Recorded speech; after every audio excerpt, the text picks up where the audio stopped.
Bueno, buenas tardes. En primer lugar, muchas gracias a LiveRay por acogernos. He estado más veces, pero en el otro lado. Luego, eso de si todo va bien, vamos, me da mucha responsabilidad. No sé cómo tomármelo. Bueno, a ver, empezando... que me han dicho que apunte ahí. Vale, aquí viene. ¿Quién soy?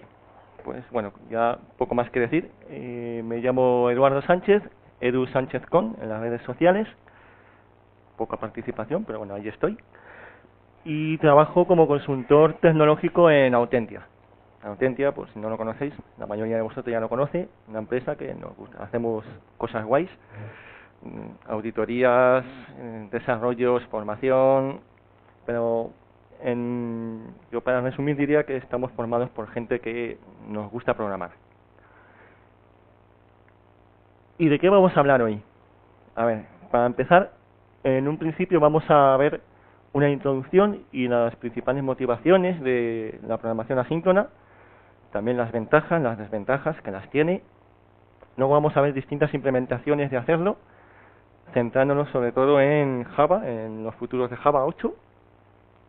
Y después vamos a ver unos cuantos problemas que ocurren en las aplicaciones reales que se salen un poco de la norma de lo que solemos ver en los tutoriales, pero que no son nada raros en cualquier aplicación.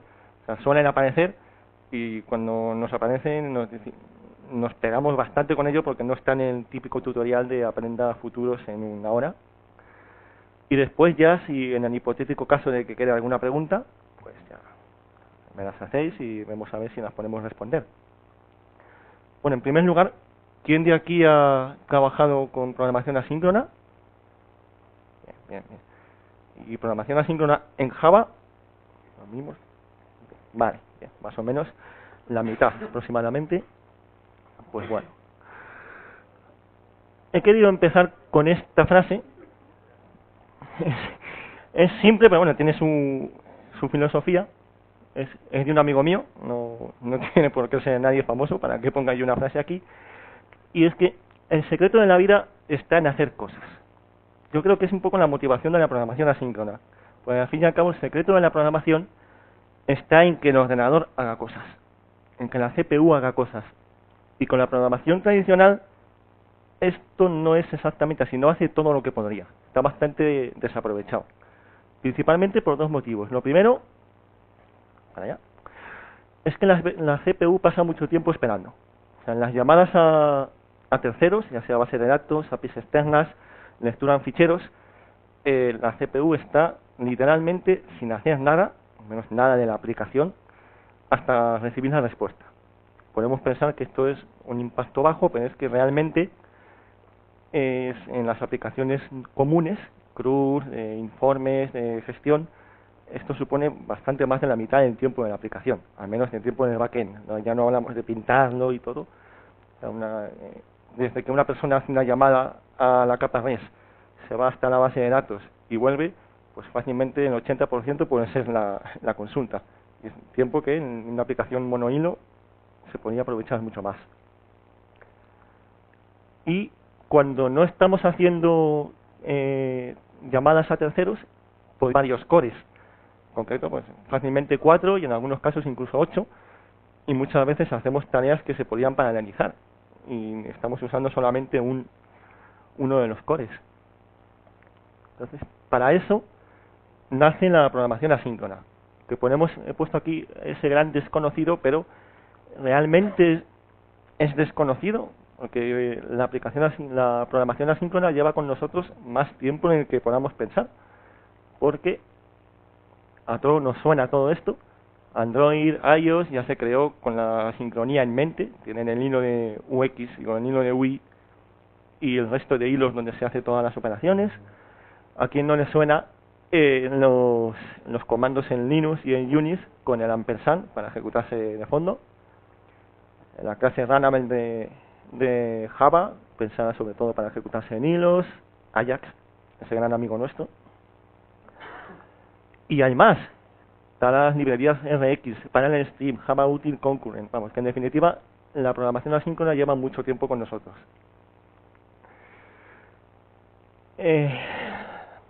Lo malo es que hay que cambiar un poco el chip.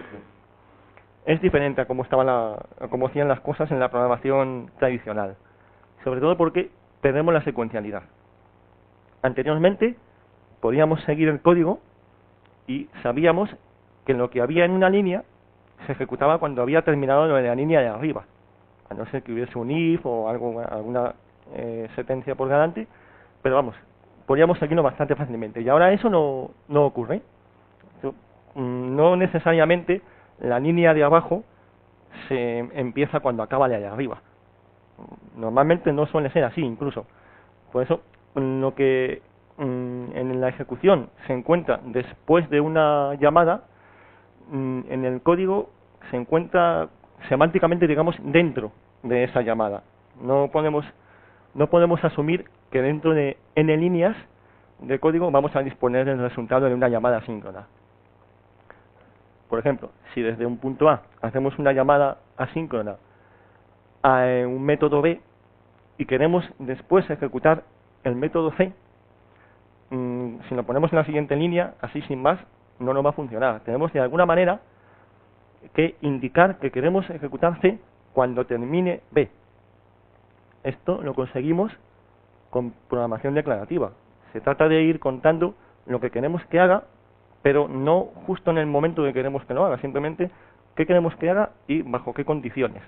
Y despreocuparnos, porque ya el propio sistema, cuando se cumplan esas condiciones, se realizará lo que nosotros hemos querido. En definitiva, ¿qué nos da la programación asíncrona? Pues sobre todo nos da potencia. Nos permite apoyarnos en los distintos cores para realizar tareas costosas y en el sistema de hilos para gestionar las esperas largas. A su vez, tiene encima una complejidad. Esto hace que sea más propenso a fallos. De hecho, falla de maneras bastante originales. Se hace difícil de depurar.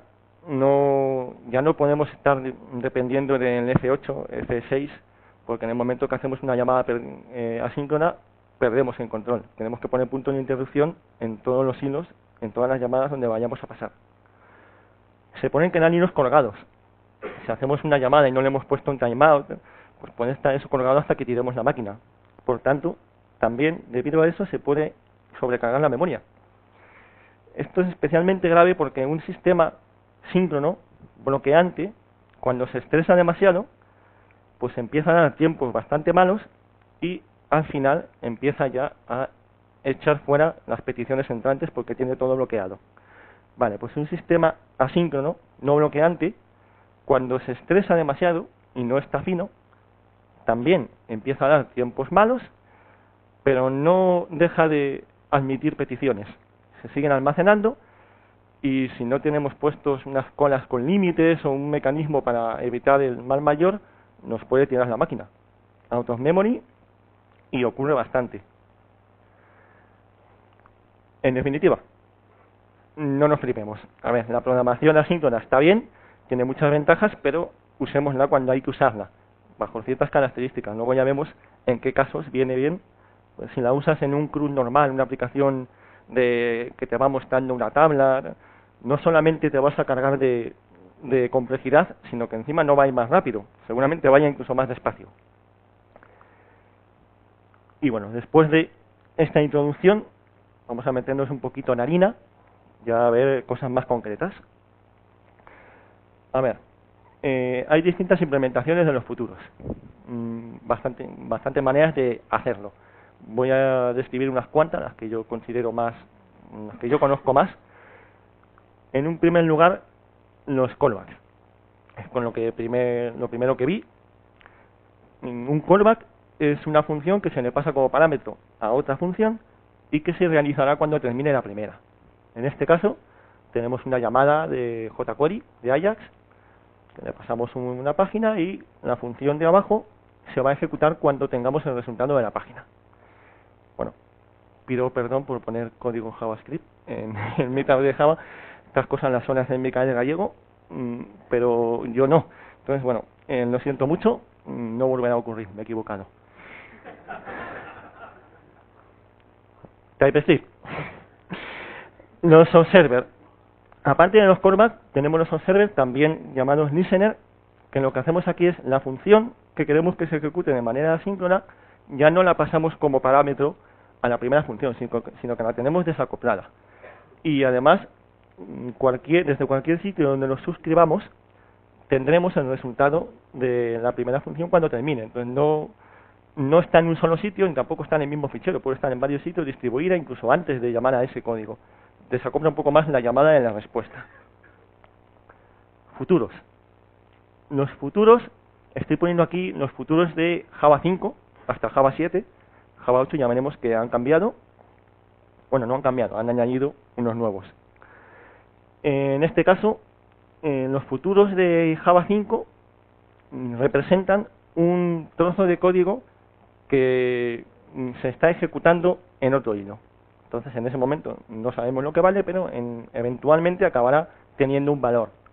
Entonces, los futuros de Java 5 se apoyan siempre en un pool de hilos para ejecutarse, en un executor service, y la manera de trabajar con ellos siempre es la misma. El executor hace el método submit, también puede hacer el método execute con un calable, y esto automáticamente devuelve un futuro antes de que termine nada. Y ese calable se está ejecutando en otro hilo. Entonces, cuando queremos obtener su valor, tenemos que hacer un get, que lo que hace es bloquear el hilo hasta que obtiene el valor. Por tanto, están un poco limitados, o sea, no son tan versátiles como podrían llegar a ser, porque nos obliga a parar la ejecución hasta que tengamos el resultado. Sí, es mucho más ventajoso que no usarlos, porque si tenemos que hacer 3 llamadas, las ponemos a hacer directamente en paralelo, pero si queremos hacer algo después, tenemos que esperar hasta tener respuesta. Luego tenemos también las promesas. He puesto escala porque en Java, en el SDK, promesas no hay, al menos con ese nombre. Y una promesa es como la otra cara de la moneda de un futuro. El concepto es similar, pero para aclarar la diferencia, me gusta una frase que es: las promesas hay que cumplirlas, mientras que el futuro simplemente llega. ¿Qué quiere decir? Una promesa es como un futuro, pero que explícitamente la tenemos que completar nosotros, tenemos que darle un valor. Así como un futuro está asociado a un hilo o un código, y cuando se determine el valor será el valor que toma el futuro, la promesa no valdrá nada hasta que no hagamos explícitamente en este caso, success R o bien fail R, si queremos darle un valor falso, o sea, un valor de excepción. Entonces, ya hemos dicho que los futuros de Java 5 estaban bastante limitados, por eso en Java 8 los señores de Java se pusieron las pilas y sacaron el completable future. Completable future es una clase que implementa la interfaz future, o sea, tenemos lo que teníamos ya en Java hasta Java 7, de pues, esperar hasta que tener el resultado, y también tiene otra serie de métodos que permiten modificar, crear nuevos futuros con lo que hay dentro de manera declarativa modificado, o sea, modificado o tratado de alguna manera. Luego vamos a ver lo que hacen todos esos métodos, y aparte de implementar esas dos interfaces, también tiene otros métodos propios que lo convierten en una promesa. El método complete y complete exceptionally lo que permite es darle un valor de manera explícita, pudiendo ejecutar los patrones de promesa que hemos visto antes. Y luego también tiene unos cuantos métodos de factoría para crear futuros a partir de runables, colables o incluso otros futuros. Entonces, ¿qué podemos hacer con los futuros? Bueno, pues en primer lugar podemos crearlos. La manera de crear un futuro puede ser o con run async o supply async. En este caso tenemos un futuro. En el caso de run async le pasamos un runable, entonces el futuro no valdrá nada, simplemente se completará, tendrá el estado completado cuando termine la acción que le estamos pasando. Y el supply async genera un futuro, pero que tendrá un valor, el valor que tendrá como resultado el método o el trozo de código que le estemos pasando. También tenemos una manera de crear un futuro ya directamente completado, que nos viene bien para los tests. O sea, el completer future lo que nos da es directamente un futuro ya con un valor, sin necesidad de andar creando hilos ni ejecutando ningún código. Podemos tener el valor de manera síncrona. Esto es como se hacía hasta Java 7. Se sigue poniendo aquí. Tenemos el método get, que tiene una versión sobrecargada, que le pasamos un timeout, la cual deberíamos usar siempre, porque si no recibimos respuesta y el driver no suelta, esto no se libera. Y tenemos el método join. El método join es curioso, hace lo mismo que el get, pero no lanza excepciones checked.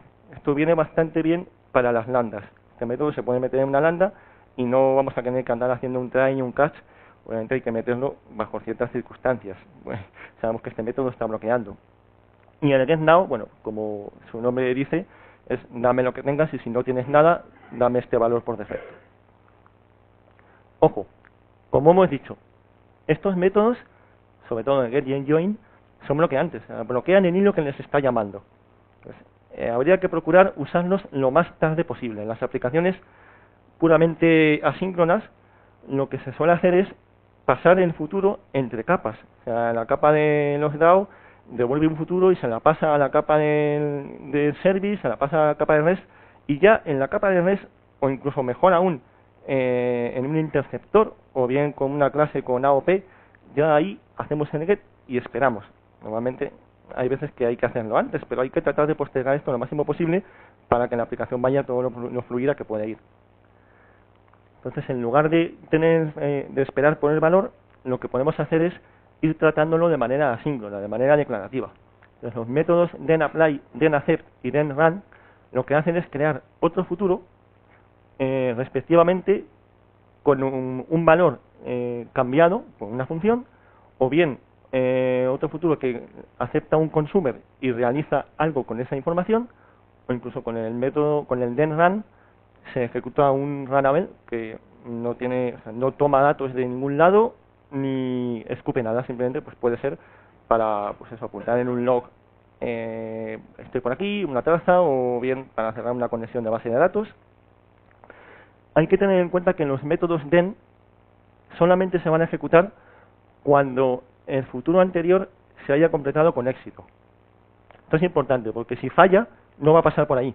Entonces, para eso tenemos el método handle y el whenComplete. El método handle es igual que el denApply, pero pasa en todos los casos, ya haya fallado o ya haya salido bien el futuro anterior.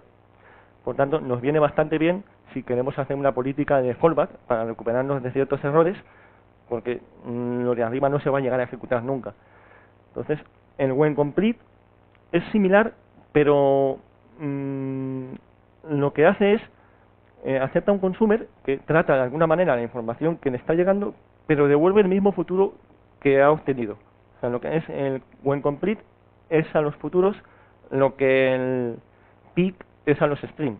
O sea, hace una tarea y vuelve a devolver el futuro que le llegó.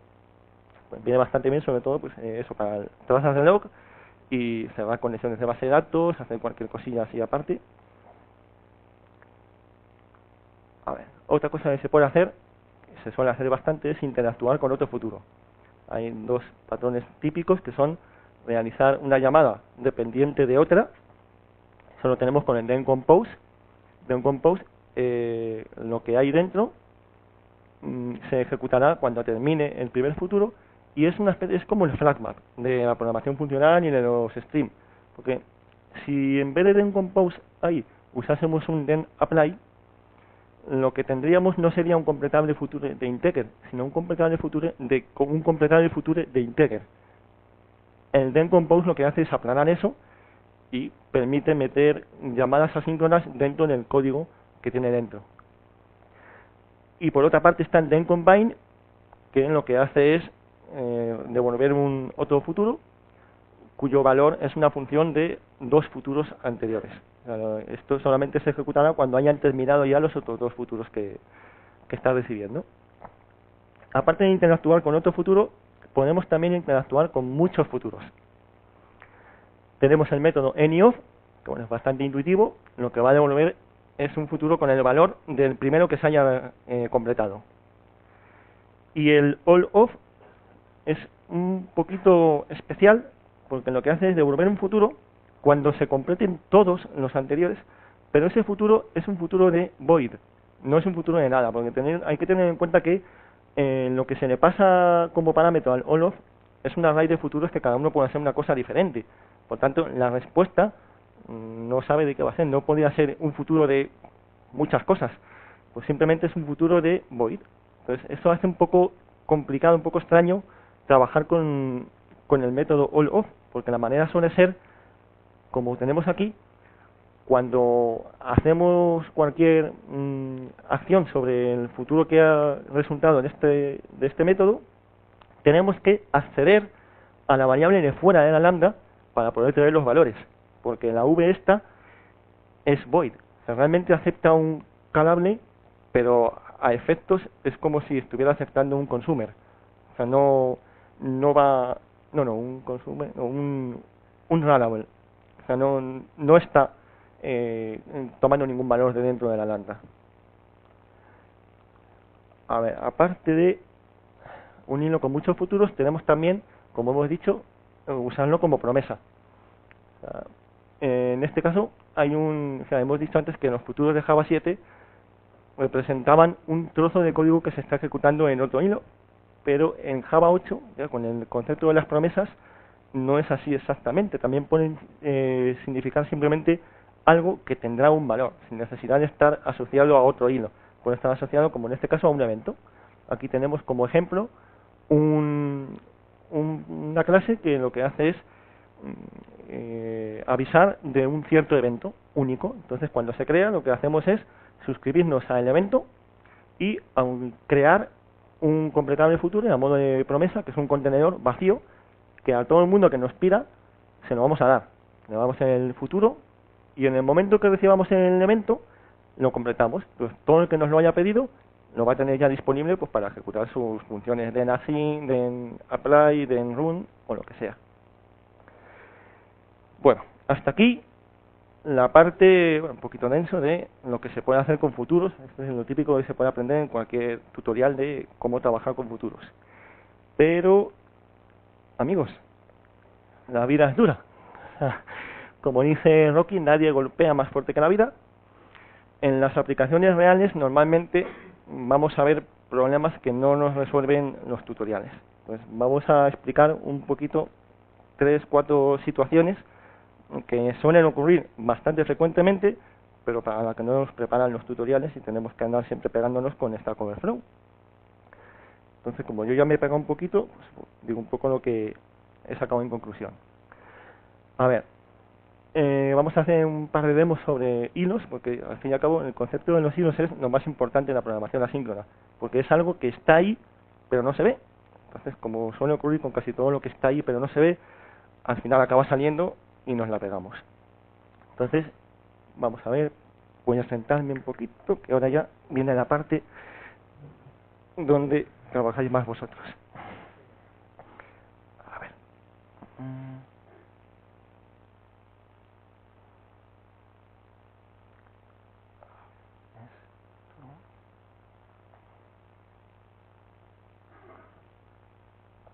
¿Cómo lo clico?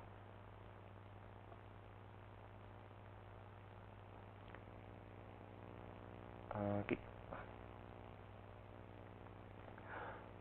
A ver, perfecto. Bueno, vamos a hacer una especie de quiz, de preguntita. A ver, os explico. Tenemos un futuro 1, que simplemente lo que va a hacer es, lo voy a asociar a un código que espera un segundo y después escribe primer futuro. Después, sobre ese futuro 1, vamos a ejecutar 2 veces then run, y en cada uno de los casos va a esperar un segundo y va a escribir el segundo futuro, y va a esperar un segundo y va a escribir tercer futuro. Entonces, vamos a ver qué creéis que va a hacer esto. Le voy a poner varias opciones. La primera opción, va a pasar un segundo y después va a aparecer por la pantalla los 3 mensajes, así de golpe, primero, segundo, tercero. ¿Quién cree que puede pasar esto? Bien, la cosa va bien. Ya me asustaría si alguien hubiese dicho eso que sí. Segunda opción, va a pasar un segundo y va a aparecer escrito primer futuro. Después va a pasar otro segundo y van a aparecer los otros 2 mensajes escritos. ¿Quién cree que puede pasar esto? ¿Cuántas manos? Bueno. Tercera opción, va a aparecer primer futuro después de un segundo al cabo de un segundo va a aparecer segundo futuro y después de otro segundo va a aparecer tercer futuro. ¿Quién cree que va a pasar esto? Bueno, hay muchas manos que no se han levantado. Vamos a poner una cuarta opción para así sobre la marcha. Entiendo que los que no han levantado la mano van a decir esto, seguro. Después de un segundo va a aparecer primer futuro, al siguiente segundo va a aparecer tercer futuro y un segundo después segundo futuro. Esto. ¿Quién cree que va a pasar esto? Bueno, vamos a ver. Yo ya me lo sé. Pero aún así, a ver. Primer futuro, tercer futuro. ¡Qué sorpresa! ¿Por qué ha pasado esto? A ver, bueno, hay que explicar un par de cosas. Hay una cosa que no os he contado. Cuando os he explicado lo de los futuros, o sea, ya de por sí será una turra importante, o sea, y me he dejado unas cuantas cosas, pues mejor explicarla con ejemplos. El método then-run, igual que el método then-accept y el then-apply, se ejecutan por defecto en el mismo hilo del futuro sobre el que se están llamando. Por tanto, en este caso, este futuro 1 se está ejecutando en un hilo fuera del principal, pero las dos llamadas del then-run se ejecutan en ese hilo, por tanto se pegan una con la otra. Eso es lo que hace que no salgan los dos a la vez. ¿Por qué primero el tercero y luego el segundo? Porque como hemos explicado antes, en la programación asíncrona no podemos suponer que lo que se ha escrito después va a ocurrir después. De hecho, no es casualidad, o sea, todas las veces que lo ejecutas aparece así. Imagino que será cosa de esta máquina virtual, pero puede ser que otra máquina virtual lo haga de manera diferente. Lo único que tenemos seguro es que las dos se van a ejecutar después de la primera, pero no podemos asumir nada de después. Si queremos que se ejecute primero la primera, luego la segunda y luego la tercera, tendremos que hacer que la tercera sea un then-run de la segunda. Y bueno, ¿cómo? Bueno, ya hemos visto que por defecto se ejecuta en el mismo hilo. Entonces, ¿cómo haríamos para que se ejecutase todo a la vez? Bueno, las dos segundas a la vez. Pues todos los métodos de then-run, then-apply tienen una versión que es then-run async, then-apply async, then-compose async, que lo que hace es ejecutarse en otro hilo. Entonces, si lo hacemos así y volvemos a ejecutar, vamos a ver cómo primer futuro y los otros dos de golpe. Entonces, bueno, esto es bastante importante. Normalmente se suele usar solamente el then-run sin el async. ¿Por qué? Porque normalmente no vamos a llamar varias veces a tratar el resultado de un futuro. Puede que sí, en ese caso tenemos que hacer esto sí o sí. Pero si lo hacemos siempre con async, a la larga vamos a tardar más, porque el then-run async, todos los métodos async, lo que hacen es pasar la pila a otro hilo. Y mover la pila entre hilos es costoso. Entonces siempre que podamos evitarlo, tenemos que hacerlo. Si solamente tuviésemos una llamada, sin pensarlo, then-run, nada de async. O sea, siempre que podamos evitarlo, evitar mover la ejecución de hilo. Y bueno, ya visto esto, tengo otra pruebecita aquí, ya basada en el async. A ver, esto...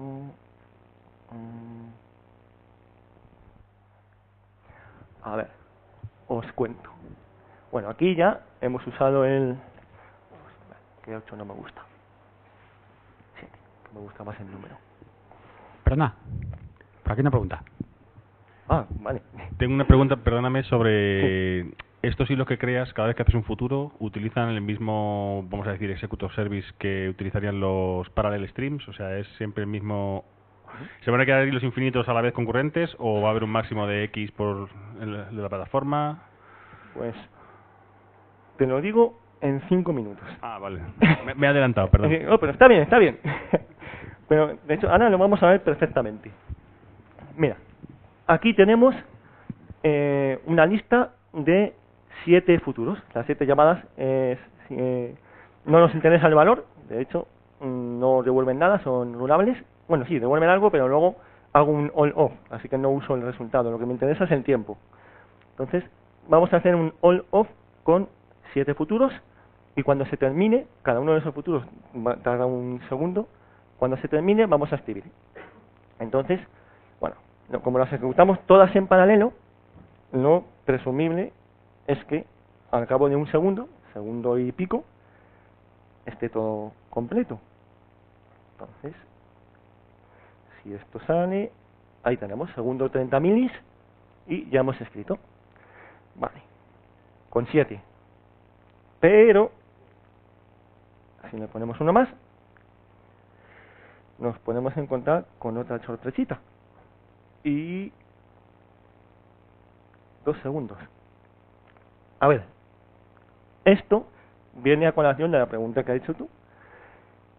Esto es debido porque los futuros con el async, por defecto, usan el for join pool common pool, que es el pool de hilos que usan también los parallel stream. Ese pool de hilos tiene, por defecto, se puede modificar por configuración, pero por defecto tiene el mismo número de cores disponibles menos 1. Por eso, como esta máquina tiene 8, normalmente va a tener 7 hilos. En el momento que vamos a ejecutar 8 cosas en paralelo, una de ellas va a tener que esperar. Entonces, esto, bueno, puede parecer un poco inconveniente, pero es especialmente sangrante en una aplicación web, porque este pool de hilos es el mismo para toda la máquina virtual. Suponemos, si esto es un método que está dentro de una aplicación web, en la cual están entrando en ese momento, pongamos 20 personas. Cada persona está ejecutando 8 hilos, pues esos 20 por 8, 160 ejecuciones están pasando por un cuello de botella de 7 hilos. En toda la aplicación. O sea, esto es chungo. Entonces, todos los métodos async tienen una versión sobrecargada que permite pasarle un pool de hilos, que suele ser una práctica bastante recomendable. Aquí en el supply async le pasamos una clase que vamos a hacer un fixed pool, un pool de 10 hilos para este caso, y vamos a ver si ahora vuelve a tardar 2 segundos o ya nos tarda 1. Efectivamente, pasándole el pool de hilos con los suficientes hilos, ya no tiene que quedarse esperando. Entonces, bueno, ¿qué conclusiones podemos sacar de aquí? A ver, vamos a ver esto. Vuelvo a compartir la pantalla.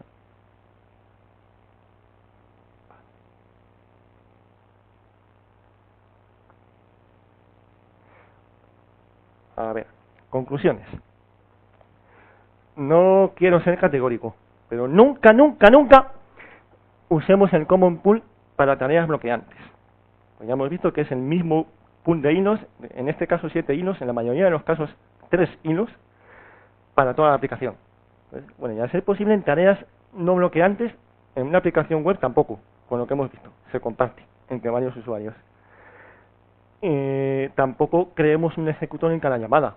O sea, crear un pool de hilos siempre es más costoso que no crearlo. Eso es de perogrullo, pero realmente tiene su sentido. Entonces, se suele usar, o bien por inyección de dependencias, singleton, se suele usar sistemas, pools de hilo ya creados, y la estrategia suele ser usar varios pools dedicados en distintas partes, según cada uno dimensionado según las necesidades de esa parte. Explico.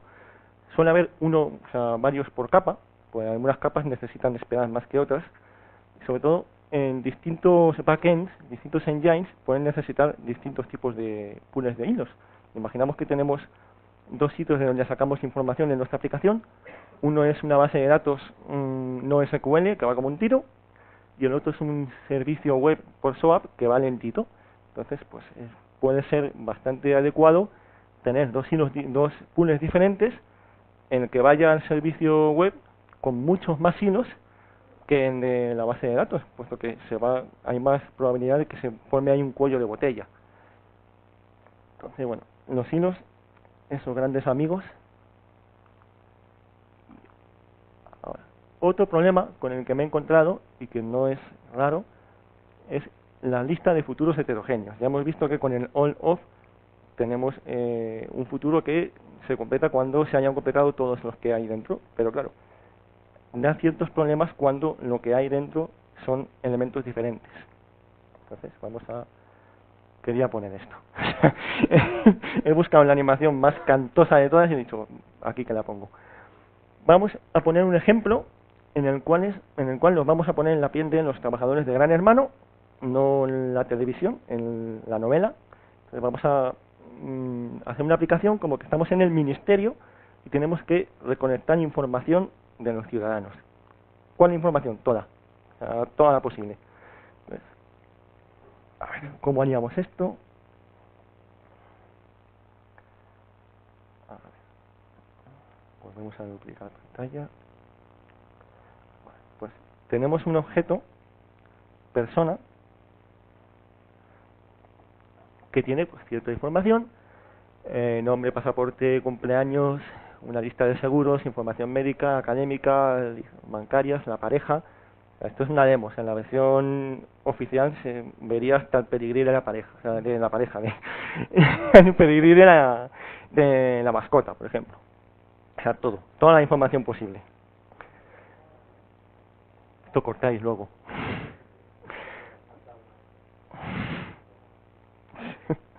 A ver, entonces, en la primera versión tendríamos un getPersonInfo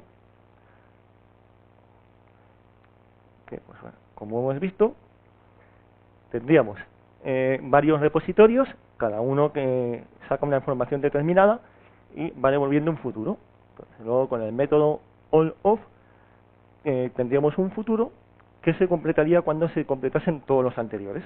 Entonces, está ahí lo que hemos visto. Luego, en el método getApply vamos a tratar la información que tiene dentro. Como hemos visto, el all-of nos genera un futuro pero que no tiene nada dentro. Por tanto, para obtener la información tenemos que ir a las variables de fuera, con lo feo que es eso, a hacer, pues bueno, para los detalles de la persona, pues aquí podemos usar el join ya sin ningún tipo de miedo, porque cuando entramos aquí ya han terminado los futuros, pues tenemos la seguridad de que no estamos bloqueando el hilo. Pero lo que hemos dicho, lo que es feo es que accedemos a al futuro de la persona, en los seguros, las cuentas de banco, que están fuera. Entonces, rompemos un poco el encapsulamiento que debería ser. Pues bueno, esto hasta ahí se hace con lo que hemos visto. O sea, es el típico ejemplo que nos podemos encontrar en los tutoriales. Pero somos el Gran Hermano, o sea, esto es una demo, normalmente vamos a recibir muchos futuros para juntarlos. Entonces no podemos asumir que vamos a tener ahí todas las variables de todos los futuros. Entonces tendremos una lista. Entonces, con la lista la cosa se complica un poco. Bueno, primero vamos a ver un test que esto funciona.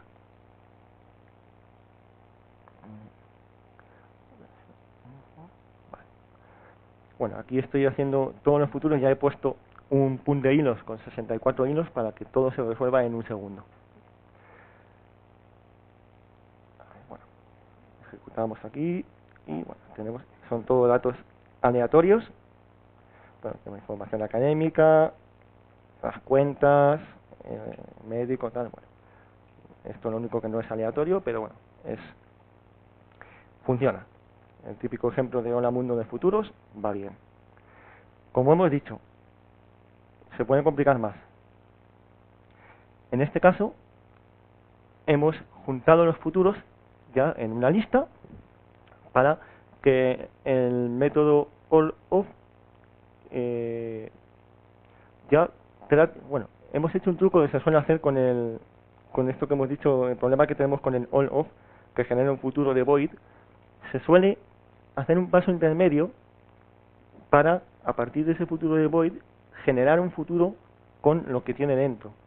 Pues ya la parte en la que accedemos a las variables de fuera la estamos haciendo aquí, en esta parte pequeña, que estamos yendo a la lista de futuros que está fuera de la lambda, pero con esto ya el resultado va a ser un completable future de una lista de cosas. Ya no va a ser un completable future de nada. Por tanto, cuando hagamos el getApply, ya sí estamos accediendo a el elemento lista de la lambda. Ya el grueso de la lógica ya sí está encapsulado. Pero aquí seguimos teniendo el mismo problema. O sea, tenemos una lista, pero cada elemento de la lista tenemos que hacer una cosa diferente, tenemos que tratarlo de manera distinta. Por tanto, tenemos que andar diferenciando. En este caso, pues tengo aquí que pues en person details es el elemento 0, porque yo sé que es el 0, y tenemos una versión de lo que teníamos antes, pero pues eso, con el get 0, el get 1, get 3, que no deja de ser feo. Y esto suponiendo que sabemos en qué orden está cada uno de los elementos de la lista. Por esto, en un ejemplo normal sería más feo todavía. En el caso de no saber el orden, teníamos que estar ahí jugando con el instance of, que es feo de narices. Y bueno, no lo digo, lo enseño porque me he tomado la licencia de escribir el método de los horrores. Aquí está. ¿Ves? Vamos recorriendo, y entonces como ya no sé en qué puesto está la persona, pues hago un instance of, dependiendo de cada caso, voy tratando de una manera u otra, y esto es especialmente sangrante en las listas, porque una lista, con el instance of, solo sabemos que es una lista. Entonces, para ver qué tenemos que hacer, tenemos que ver si está vacía. En caso de que no esté vacía, ver el primer elemento, ver qué tipo es el elemento. Vamos, esto es más feo que el portero en el infierno. Es una aberración. Lo más grave, aparte de que funciona, es que seguramente todos hemos visto algo así. Bueno, si alguien ve algo como esto en producción, un correíto a delitostelemáticos@policia.es, y ayudamos a hacer un mundo feliz entre todos. Bueno, creo que estoy poniendo en evidencia cuál es el problema que tenemos. El principal problema es que tenemos una lista de elementos completamente diferentes. Y una lista deja de tener sentido, o sea, recorrer una lista deja de tener sentido desde el momento en el que para cada elemento tenemos que hacer algo distinto. Entonces, claro, podemos decir, es que claro, es que cada elemento es diferente del todo, no tiene nada en común. Entonces, pero yo sí que le veo algo en común a todos los elementos de aquí. Entonces, si damos un poquito la vuelta, al fin y al cabo, tenemos una lista de cosas con las cuales estoy modificando a una persona. Lo que yo veo en común de todos esos elementos es que todos modifican a la persona. Entonces, ¿y si hiciésemos algo para, en vez de tener una lista de cosas de su padre y de su madre, tuviésemos una lista de funciones que modifican a una persona? O sea, esto explico. Si tenemos una lista de funciones, el tratamiento ya será homogéneo. Simplemente tenemos que recorrer la lista e ir aplicando todas las funciones al objeto de la persona. Tanto, en la tercera versión podemos ver aquí, hemos creado una capa intermedia que la he llamado filler, que lo que hace es una capa que encapsula la lógica de modificación del objeto persona. Entonces, con el tema de la inyección de dependencias y tal, y que luego sea más fácil de testar, le paso siempre los repositorios, y la capa de filler lo que va a hacer, y luego lo vemos, el método get, es devolvernos una función que acepta una persona y devuelve otra persona. En este caso va a ser la misma persona, el mismo objeto, pues, por simplicidad, es decir, hacerlo mutable, porque luego lo vamos a tratar de manera secuencial, pero si por requerimientos tuviésemos que hacerlo inmutable, pues se podría hacer. O sea, en vez de modificar la persona, pues se crea otra persona nueva con unos campos determinados. Pero bueno, tenemos ya una lista que antes, o sea, cuando ejecutamos el all of, ya no tenemos un completable future de una lista de cosas, tenemos un completable future de una lista de funciones, operadores unarios. Entonces, se nos simplifica así. Ahora, la manera de recorrerlo es, para cada uno de los elementos, aquí he usado un conector, que es el function connector, que nos hemos creado, que simplemente lo que hace es tomar como parámetro inicial la persona, en este caso, y ir recorriendo en el acumulador, ir recorriendo todas las funciones y aplicarlas secuencialmente cada una sobre la persona. No tiene más. Con esto se nos simplifica el código. Entonces, entre esto y esto hay diferencia. Una vez más, vamos a ver que funciona. Get person info test. Si aquí le paso el 3, que es el que estamos usando, esto nos va a dar el mismo resultado que lo anterior. La cosa no ha cambiado, funciona. Pero bueno, está bien, queda bastante sencillito, pero esto sigue sin ser un ejemplo de la vida real. O sea, hay un detallito que nos falta, que suele estar en todas las aplicaciones, que todavía no hemos tratado. A ver, estamos viendo, aquí, bueno, en los ejemplos estos, hay un campo que es más bien tú y una persona. Entonces, esto es el gran hermano, queremos saber todo, queremos saber también los datos de la pareja. Pero, para saber los datos de la pareja, tenemos que saber antes quién es la pareja. Y para saber la pareja, tenemos que llamar antes a detalles de la persona. Pues en el momento que metemos una llamada dependiente, este chiringuito, tal como lo tenemos montado, se nos cae. No está pensado para eso. Entonces, pero, sin embargo, con un pequeño cambio, podemos hacerlo. Ah, bueno, perdona, no he enseñado la clase filler. Importante. Pues nada, ahí me estoy diciendo aquí cosas, vosotros las estáis creyendo, y esto hay que demostrarlo. A ver, bueno, en este caso, pues vamos a poner esta versión primero. Bueno, el filler no es más que una clase que el método get va al repositorio a coger cierta información y después hace un then apply de lo que, bueno, los repositorios tal y como los he puesto devuelven todos un futuro, o sea, para que sea todo asíncrono. Y va al repositorio y después con la información que obtiene se crea una función que hace ciertas cosas sobre una persona.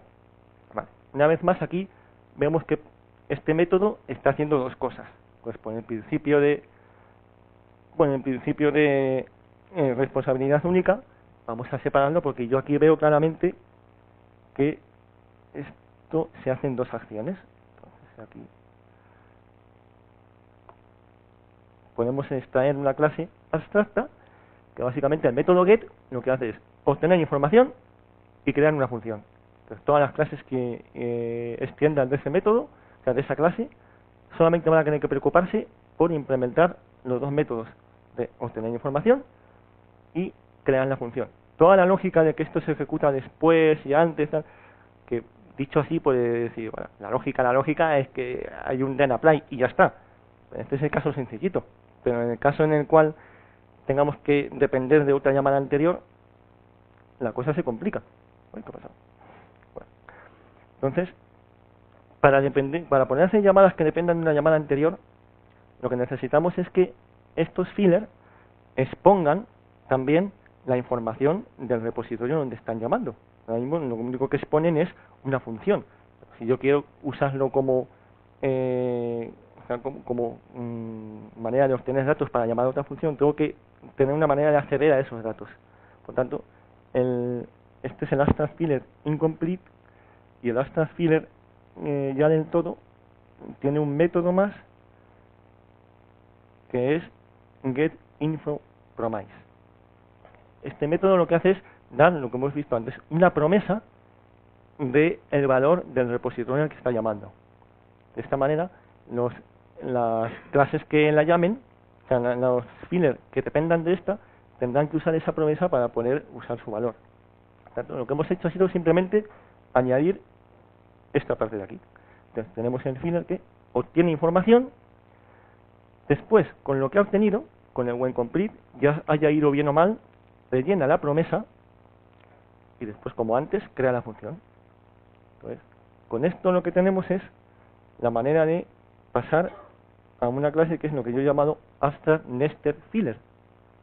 Por tanto, en la clase que se encargaría de buscar la información de la pareja, si esta es la clase filler, tenemos aquí abstract nested filler, algo que puede parecer bastante más enrevesado, pero es un poquito más enrevesado solamente, porque esta clase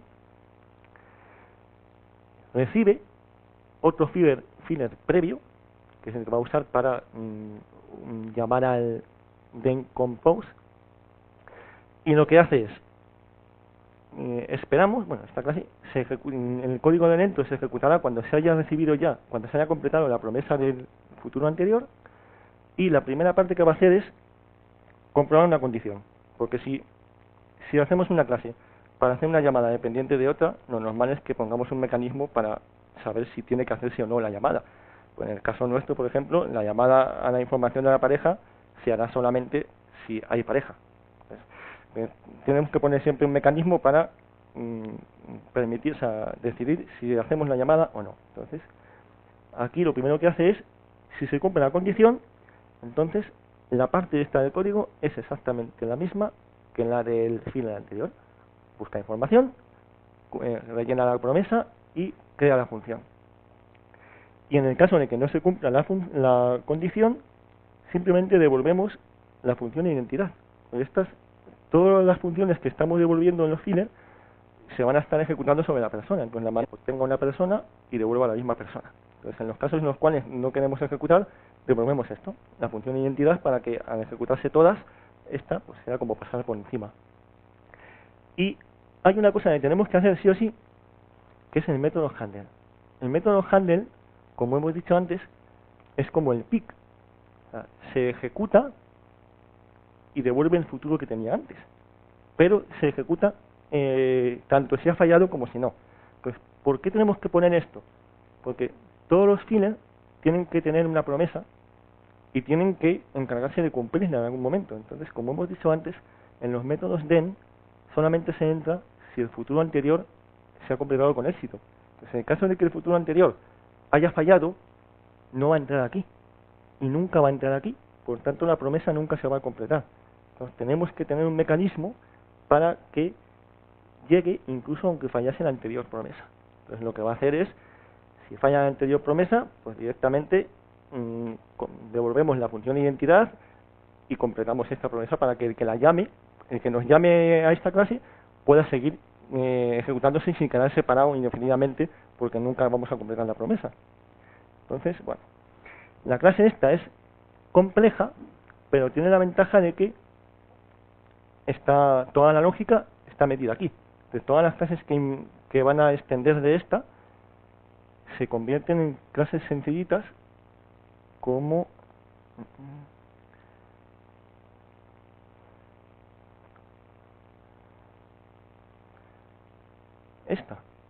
esta clase es la que se encarga de buscar la información de la pareja. Entonces solamente tenemos que rellenar los métodos, obtener información, crear la función y comprobar si tiene que ejecutarse o no. Entonces esto, bueno, en el caso en el que vayamos a usarlo una vez, igual no nos compensa meternos en este berenjenal. Pero si, como en el caso de algunas aplicaciones que he hecho, esto ocurre 30, 40, 50 veces diferentes, igual sí que nos compensa montarnos alguna manera de simplificarlo. Entonces, ¿vale? ¿Cuál es la principal ventaja de esto? Pues que es fácilmente testable. Nosotros, las clases estas, solamente tenemos que preocuparnos por probar los métodos que están implementando. En lo otro, ¿dónde lo pruebas? Vale, lo otro lo probamos en una sola clase, en la clase abstracta. Entonces, vamos a ver el test de esta clase, en qué se quedaría. Y en el test este ya nos olvidamos del tema de cuando la anterior no se ha cumplido, cuando la anterior sí, cuando esto falla, qué se hace. Eso, en esta clase no nos molestamos en ver eso. Esta clase tenemos el método debería obtener información del backend, que moqueamos en el backend y vemos que está devolviendo lo que nos tiene que devolver. Debería, la función que genera debería añadir en la pareja a una persona. Vemos que simplemente la función aplicada sobre una persona genera la persona esperada, y un par de métodos que comprueban la condición. Aquí ya no estamos viendo nada de composición de futuros ni de condiciones de que se ha fallado o no ha fallado. Eso lo probamos una sola vez en la clase padre.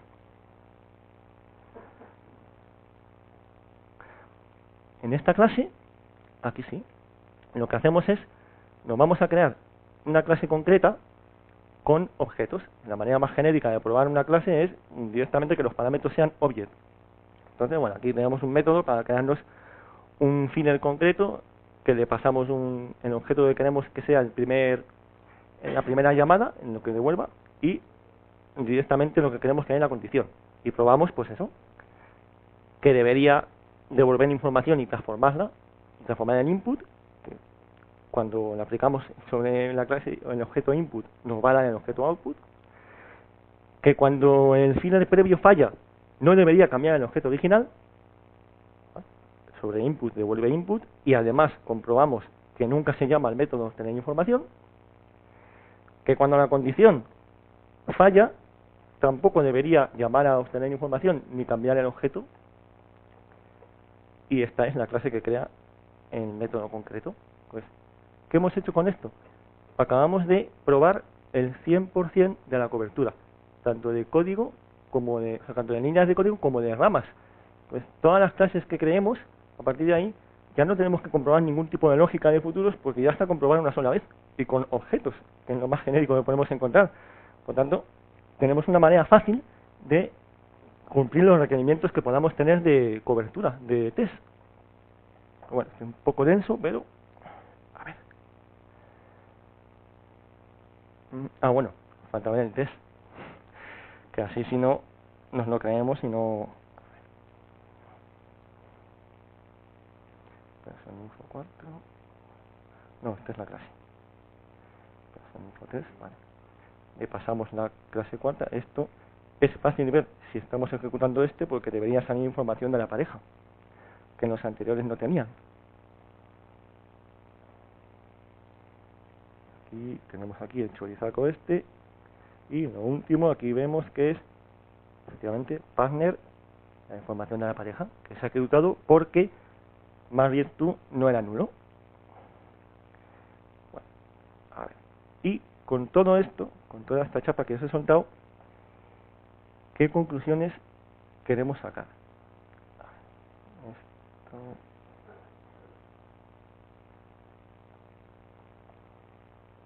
Vale.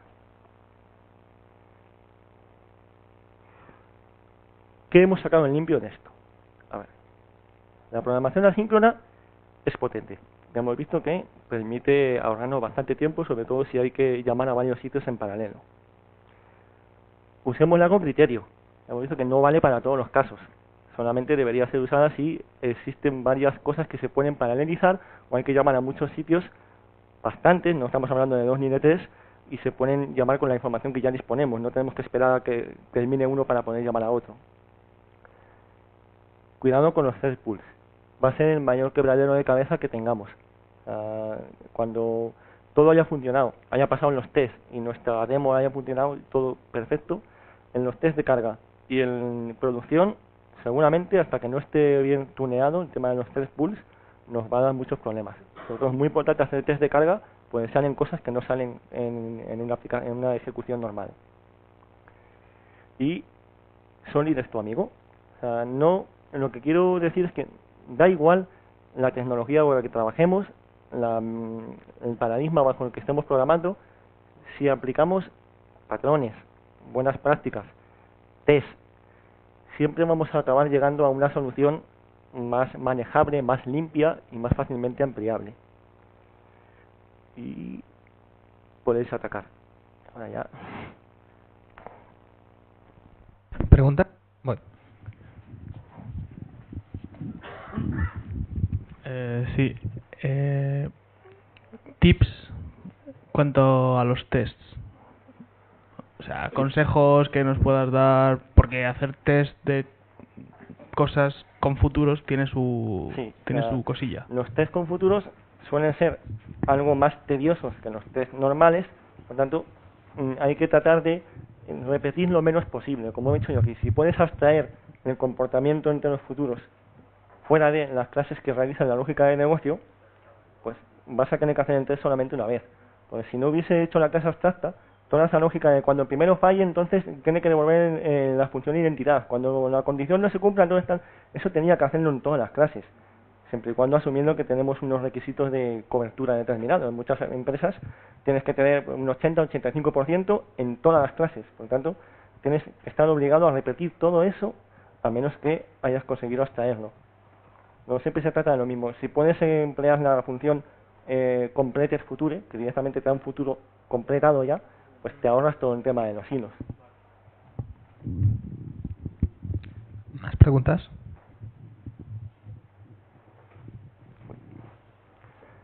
Pero bueno, igual estaba un poco denso al final, pero bueno, como va a haber vídeo, pues se puede ver más veces. Está en GitHub, sí. No he visto quién le levanta la mano. Ah. Que aparte de que muy bien la charla, ¿cómo se depura esto? Porque multihilos y como lo has dicho, esto La manera de parece depurar, durillo. sí, la manera de depurar es poner puntos de interrupción en la parte que quieras probar.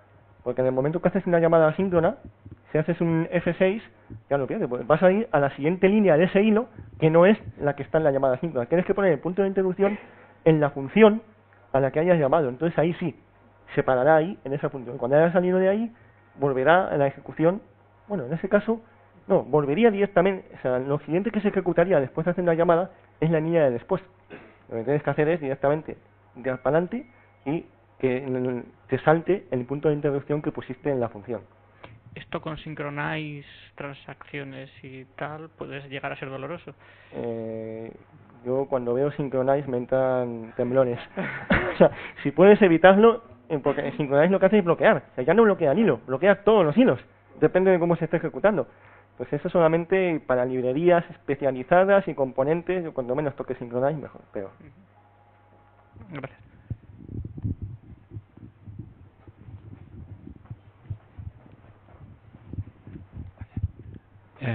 Bueno, era precisamente también por lo que decías de dejar el trabajo un poco de sincronía para librerías especializadas.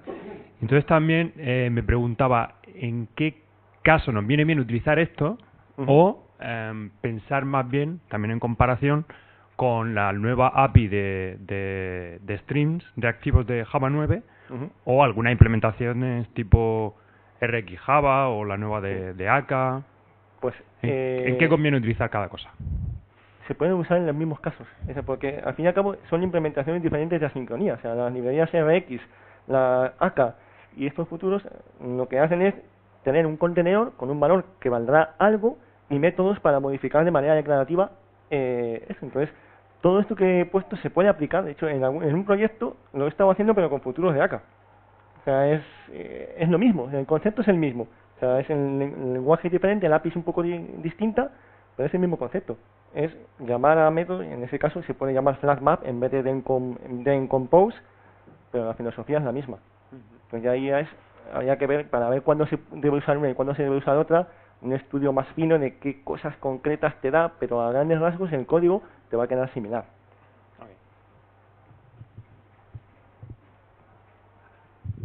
¿Alguna pregunta más?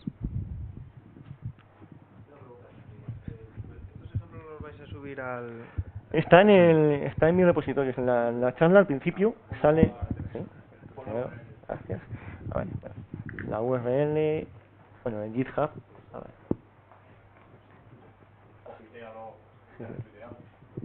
Ahora voy.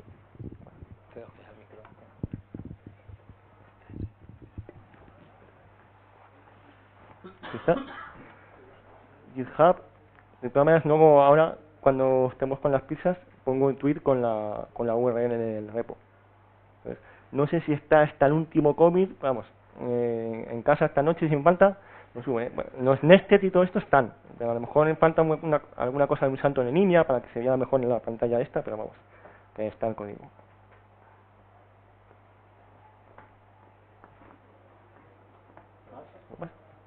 Muchas gracias.